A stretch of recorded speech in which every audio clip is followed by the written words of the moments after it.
back to the garage, boys and girls. Just doing a quick update and going over some stuff I found. As you can see, my 951 is still up on the lift. It is currently snowing outside. It's actually Christmas Eve. I just came out here quick to do this video. Plenty of time to work on the car over the winter time, no rush. I do have the oil pan off before I put my crossover back on, and I'm also fixing the steering rack that's leaking. So some preventative maintenance here that while I'm at it, you know how that works. While we're at it, you go to 5 different things. So I wanted to go over something real quick between the differences of factory parts. A lot of the Porsche parts, they look almost identical on the outside. But when you start really looking at them, the factory did updates along the way and fixed a lot of the problems that the earlier 944, 951s had as far as oil, block rigidity, stuff like that. And here's one of them. These are oil pans. This is my 2.5 oil pan, cleaned up, ready to go back on the car. This is the 2.7 oil pan, identical from the outside. Where it really gets tricked out, and excuse this pan, it's filthy. It's off of a blown up 2.7. But what's really cool is you can see these veins here. This is made to direct the oil back into the sump. On the 2.7, they still have those veins, but they also incorporated a crank scraper. And you can see the ridges here that match up with the crank. They extend all the way over into the oil pan baffles. And again, a lot of guys would bolt on an aftermarket crank scraper, but you could just swap pans.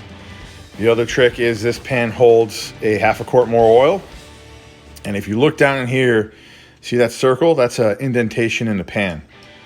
That's so your oil pickup sits deep in the pan. On the 2.5 pan, it's flat, no indentation. So the fix was, for a lot of guys with earlier engines, is they would weld a ring around the oil pickup that would block off the sides of the oil pickup here and make it so it looks like it acts like it sits deeper in the pan that way, but it's actually not. The factory fixed that. Now the pickup is recessed in the pan. Oil won't leave the pickup, or won't leave it as easy, and it's a really pretty trick fix that the factory did that during production and didn't just say, hey, let's just keep slapping these pans on, they work fine. They re-engineered this entire pan as far as baffles in the or crank scrapers in the baffles, crank scrapers on the pan, extra capacity, taking care of that oil pickup.